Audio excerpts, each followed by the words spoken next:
प्रणाम आप सभी को। मेरा नाम रोशन है। दोस्तों, आज मैं आपके लिए लेकर आया हूँ महान हिंदी साहित्यकार विष्णु प्रभाकर जी की लिखी एक बहुत ही लोकप्रिय कहानी जिसका शीर्षक है रजनी। तो आइए शुरू करते हैं कहानी का पाठ। प्रभात जिस समय रंजन के घर के सामने पहुंचा तो न जाने क्यों वह सिहर आया, मानो वहाँ का सारा वातावरण उसकी हंसी उड़ा रहा हो। जैसे असीम लज्जा के कारण वह धरती में गड़ा जा रहा हो। साहस बटोरकर उसने धीरे से पुकारा, भैया है क्या? रंजन भैया। 2 क्षण के बाद भीतर से एक युवक ने झांक कर देखा। पूछा, कहिए क्या काम है? स्तंभित चकित एक क्षण प्रभात देखता ही रह गया और उस एक क्षण में युगों की कहानी जैसे उसके मस्तिष्क में उमड़ घुमड़ उठी। अशोक जब कॉलेज में पढ़ता था तो प्रभात अनेक बार इन भैया से मिला था। जब कभी भी भैया जाते तो अशोक उसे बुला लाता और तब इधर उधर की बातें करते करते ये भैया उसे सारी रात बिठाए रखते। सूरज चढ़ने पर ही उन्हें होश आता, लेकिन तब भी क्या कहानी खत्म होती। अशोक तब एक कोने में बैठकर उनकी बातें सुनता रहता। बोलना वह नहीं जानता था, इसीलिए उसका प्यार गहरा था। भैया ठेठ देहाती थे, खद्दर की गोटदार मिर्जई पहनते थे, लेकिन संसार के किस किस देश में कब कब स्वतंत्रता के लिए युद्ध लड़े गए यह उन्हें खूब याद था। सन 14 के षड्यंत्र के वह साक्षी थे। आर्थिक स्वराज्य की व्याख्या करते समय वह ऐसे लगते थे मानो किसी स्वतंत्र देश का अर्थमंत्री देश की सच्ची अर्थव्यवस्था को जनता के सामने रख रहा हो। अचरज से प्रतिहत होकर जब हम उनकी ओर देखते रह जाते तो वह ठहाका मारकर हंसते और कह देते, तुम लोगों ने साहबी ठाट बाट से रहने के अलावा और सीखा ही क्या है? इन जेलों से निकलकर जब संसार में प्रवेश करोगे तो पता लगेगा। वह कॉलेजों को जेल कहते थे। उनकी वेशभूषा और उनके विचारों के कारण प्रभात के बहुत से साथी उनकी हंसी उड़ाते थे, लेकिन प्रभात का मस्तक उनको देखते ही झुक जाता था। और आज वही रंजन भैया पूछते हैं, कहिए क्या काम है? जैसे वह मुझे चिन्हते ही नहीं, जैसे युगों के व्यवधान ने उनकी प्रीति को धो पोंछ दिया हो। यही सोचते सोचते उसका कंठ अवरुद्ध हो गया। तब तक भैया भी पास आ गए थे और जैसे कोई भूली हुई बात मस्तिष्क में कौंध गई हो, फटी फटी आंखों से प्रभात को देखा और एकाएक चिल्ला उठे, प्रभात हो क्या? यहाँ खड़े खड़े क्या कर रहे हो? अंदर आओ। लेकिन अशोक यहाँ नहीं है, वह तो वहाँ चला गया जहाँ से लौट कर नहीं आया जाता। कहते कहते भैया ने प्रभात को छाती में भर लिया और फपक फपक कर रो पड़े। देखते देखते घर में कोहराम मच गया। 2-4 पड़ोसी भी आ पहुंचे और ऐसा लगा जैसे अशोक अभी अभी गया हो। बहुत देर बाद जब प्रभात के आंसू नहीं रुके तो गुरु गंभीर स्वर में भैया ने समझाना शुरू किया, रोना व्यर्थ है। शरीर का धर्म पूरा हो जाने पर उसे जाना ही होता है। आए हो तो माँ को समझाओ, रजनी भी तो घुली जा रही है। लेकिन प्रभात तो और भी विचलित हो उठा। रजनी का नाम सुनते ही जैसे उसकी अनुभूति पिघल गई हो। लेकिन इससे पूर्व कि वह कुछ कहे, उसने सुना कि रजनी कह रही है, अंदर चलो भैया, माँ आपको बुलाती है। प्रभात की दृष्टि सहसा ऊपर उठी। माघ पूस की सर्दी जैसे उसके प्राणों में बज उठी हो। यह रजनी है, लेकिन वह एक भी शब्द नहीं बोला। व्यथित व्याकुल चुपचाप उसके पीछे पीछे अंदर चला गया। प्रत्येक पग पर जैसे उसने अनुभव किया कि मौत का गहन अंधकार एक एक ईंट एक एक पत्थर पर अधिकार जमाए बैठा है। जैसे समूचा घर विषाद की मूर्ति बन गया है और माँ जैसे नारी का कंकाल किसी भयंकर वेदना से दबा जा रहा हो। ओह, यह सब क्या है? और उसका बांध फिर टूट गया। माँ बहुत देर तक उसे छाती में भरे रही और आंचल से आंखें पोंछती रही, कहती रही, बार बार वह तुझे याद करता था, कहता था प्रभात को बुला दो, लेकिन तुम तो 7 समंदर पार थे, कैसे बुलाते? रजनी कह देती, तार दिया है, कल तक आ जाएंगे। लेकिन वह कल कभी नहीं आया और वह चला गया। प्रयत्न करने पर प्रभात इतना ही कह सका, माँ, मैं सचमुच अभागा हूँ। माँ ने सहसा उसे और पास खींच लिया, धीरे से कहा, अभागे क्यों हो? अब तुम ही मेरे अशोक हो। आजकल करते पूरे 5 दिन बीत गए। अशोक की बातें समाप्त नहीं हुई। भैया खेती बाड़ी में फंसे रहते, माँ घर गृहस्थी का काम देखती। प्रभात की देखरेख का भार अनायास ही रजनी पर आ पड़ा। जैसे युग युग की परिचिता हो, विषाद से भरे घर में उसने एक क्षण के लिए भी प्रभात को आंसू बहाने का अवसर नहीं दिया। ऐसा लगता था जैसे प्रभात सदा की भांति गांव में रहने आया है। केवल एक ही अंतर उसने अनुभव किया कि रजनी, जो कभी एक चिड़िया की भांति फुदकती चहकती थी, अब गहन गंभीर हो उठी है। समझदारी की बातें करती है। विलायत की बातें पूछ पूछ कर वह अपने भैया को परेशान कर देती है। प्रभात ने जब उससे कहा, इंग्लैंड में बेटा अगर माँ के होटल में खाना खाने जाता है तो माँ उससे पैसे वसूल करती है, तुम भी अपना बिल तैयार कर लेना, तो वह लज्जा और ग्लानि से कांप कांप उठती। छी, वे आदमी हैं या कुछ और। लेकिन उसी संध्या को उसने माँ से कहा, माँ, तो गिन गिन कर भैया से दाम वसूल कर लेना, और मैंने जो देखभाल की है उसका भी मूल्य चुकाना मत भूलना। सारी कथा सुनकर वह घर अट्टहास से गूंज उठा। प्रभात रजनी से अपरिचित हो यह बात नहीं। कॉलेज जीवन में जब उसका अशोक से परिचय हुआ था, तभी से वह रजनी का नाम सुनता आ रहा है। अशोक रजनी की प्रशंसा करते नहीं अघाता था। हर बार वह घर से लौटता और कहता, देखो प्रभात, रजनी ने कैसा सुंदर रुमाल निकाला है। देखो प्रभात, इस मेजपोश के रंग कितने प्यारे हैं। अच्छा प्रभात, अभी जो मिठाई तुमने खाई थी वह क्या बढ़िया नहीं थी? वह रजनी ने बनाई थी, लेकिन वह कभी रजनी के इतना पास नहीं आ पाया था जितना इस बार संभव हो सका। उसे लगा जैसे अशोक कभी रजनी की ठीक ठीक प्रशंसा नहीं कर पाया। स्वयं भी प्रयत्न करने पर ऐसा नहीं कर सकेगा। वह जैसे नारी का प्रतीक है, जैसे रजनी के योग्य उसे कोई उपमा नहीं सूझी और उसके जाने का दिन आ गया। आंखों में आंसू भरकर माँ ने कहा, आते रहना भैया। सहसा रंजन भैया बड़े जोर से हंस पड़े। आएगा क्यों नहीं, यह भी तो इसका घर है, और फिर मैं जो हूँ पकड़ कर ले आऊंगा। प्रभात भी हंस पड़ा। दृष्टि उठाकर देखा, रजनी वहां नहीं है।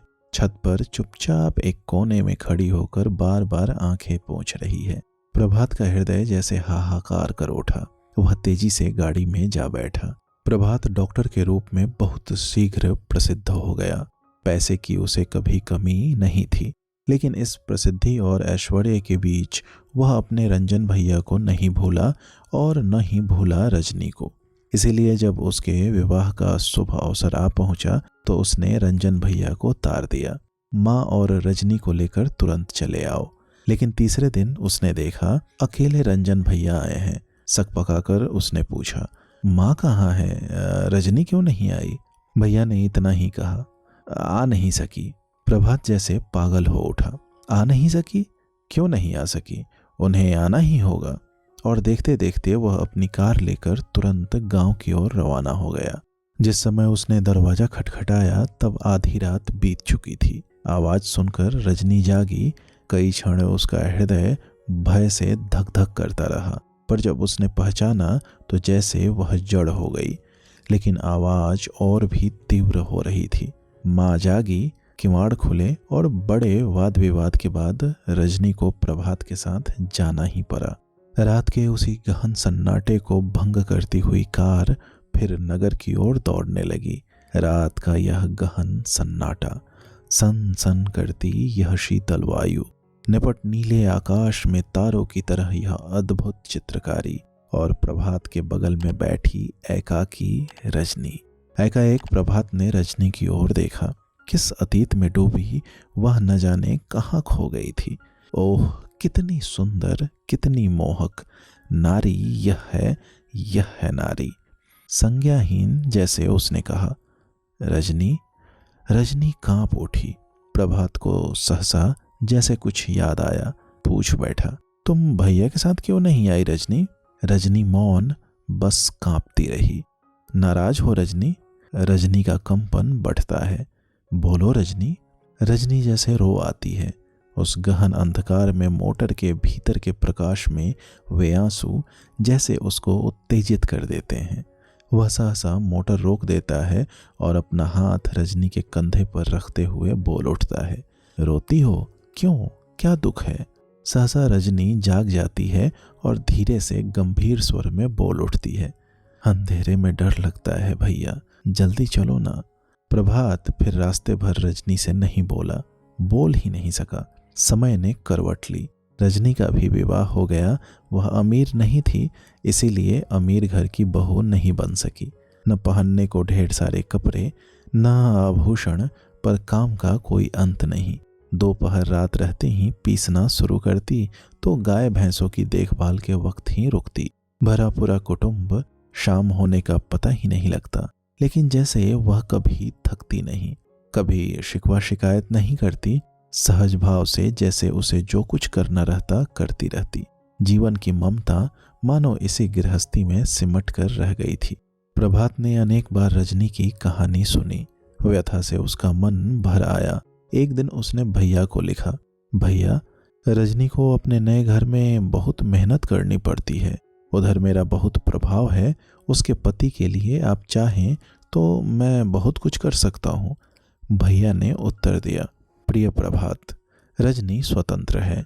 मेरा अब उस पर कोई अधिकार नहीं है। उसी से पूछ कर देखो।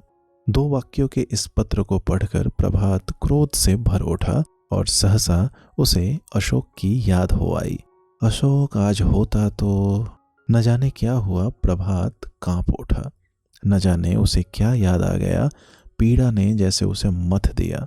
उसने चुपचाप कार ली और रजनी के गांव जा पहुंचा। रजनी उसी समय गाय को सानी करके लौट रही थी। कोहनी तक हाथों में भूसी चिपटी हुई थी। सहसा प्रभात को देखकर मुस्कुराई, बोली, तुम आए हो भैया? प्रभात तुरंत कोई उत्तर न दे सका। देखता रहा। वाणी में वही मधुरता, मुख पर वही दृढ़ता। शरीर जैसे दुबला गया हो, जैसे हीरे के साथ गोट खेली जा रही हो। रजनी ने फिर पूछा, जीजी को नहीं लाए? प्रभात जैसे जागा हो, हंसकर बोला, इधर से जा रहा था, एक दिन उसको लेकर आऊंगा। प्रभात को बैठाकर रजनी फिर चली गई। कई क्षण बाद लौटी तो गोद में एक बच्चा था, जैसे माँ की छाया हो। प्रभात ने सहसा हाथ फैला दिए, अरे तुम भी हो, आओ मेरे पास आओ। बालक प्रभात की ओर देखकर हंसा, फिर दोनों बाहें माँ के गले में डाल दी। माँ खिल उठी। प्रभात के अंतर में जैसे मंथन तीव्र हो आया। यह तृप्ति, यह संतोष, यही तो मृत्यु है। तभी गांव और घर के दूसरे लोग आ पहुंचे। दिन भर वह वहीं रहा, सुनता रहा। बर्तनों की खन खन, टन टन, चरखे की तान, गायों का रंभाना और किसानों की बातें। बीच बीच में परछाई की भांति रजनी मुस्काती, लजाती आती और पूछ जाती, भैया कुछ चाहिए? बहुत रात बीत जाने पर पास बैठने का अवसर मिला। कई क्षणों तक दोनों घर गृहस्थी का कुशल क्षेम पूछते रहे। फिर एकाएक प्रभात ने पूछा, तुम यहाँ प्रसन्न हो रजनी? सस्मित नयनों से रजनी ने प्रभात को देखा। ऐसा क्यों पूछते हो भैया? प्रभात उठकर बैठ गया। क्यों पूछता हूँ? तुम नहीं जानती। तुम यहाँ मजदूरनी की तरह पिसती रहती हो। मैं यदि चाहता तो। रजनी एक बारगी किसी अज्ञात भय से सिहर उठी। धीरे से बोली, नहीं नहीं। प्रभात ने कहा, नहीं क्यों? मैं चाहता तो तुम्हारा विवाह मेरे साथ हो सकता था, लेकिन मैं निकला कायर। रजनी किसी भयंकर पीड़ा से कसक उठी, लेकिन यह सब क्षणिक था। दूसरे ही क्षण अपरिसीम धीरज के साथ उसने कहा, दुत, पागल हो रहे हो? ऐसे भी कोई कहता है? वह आने ही वाले हैं। लेकिन प्रभात तो संज्ञाहीन हो रहा था। पूर्वतः बोलता रहा, नहीं नहीं रजनी, यह सब मेरा ही पाप है, लेकिन अब तो कुछ हो नहीं सकता। मैं तुम्हारा भैया ही रहूंगा, डरो नहीं। मर्यादा को जानता हूँ, लेकिन भैया के नाते एक प्रार्थना कर रहा हूँ। मेरे पास बहुत पैसा है। रजनी का मुख रक्त वर्ण हो आया। लगा जैसे वह क्रुद्ध हो उठेगी, लेकिन परम शांति के साथ वह बोली, मेरी पराधीनता आपको बुरी लगती है, लेकिन मुझे बुरी नहीं लगती, क्योंकि जानबूझकर मैंने इसे स्वीकार किया है। चाहूंगी तो क्षण भर में तोड़ दूंगी, लेकिन तुम इसे नहीं तोड़ सकते। अप्रतिभ अवाक प्रभात उसे देखता ही रहा और वह कहती रही, दुखी मैं नहीं तुम हो, तुम्हारी आत्मा किसी अज्ञात दुख से तिलमिला रही है। उस कांटे को निकालकर फेंकोगे तो। उसी समय द्वार पर आहट हुई। शांत मन रजनी किवाड़ खोलने उठी। पति आ गए थे। प्रभात ने सुना वह कह रही है, आज बहुत देर कर दी, घर में मेहमान आए हैं, मेरे डॉक्टर भैया। दोनों साथ साथ कमरे में आए। प्रभात सहसा उठा। बहुत से नोट नीचे जमीन पर बिखर गए।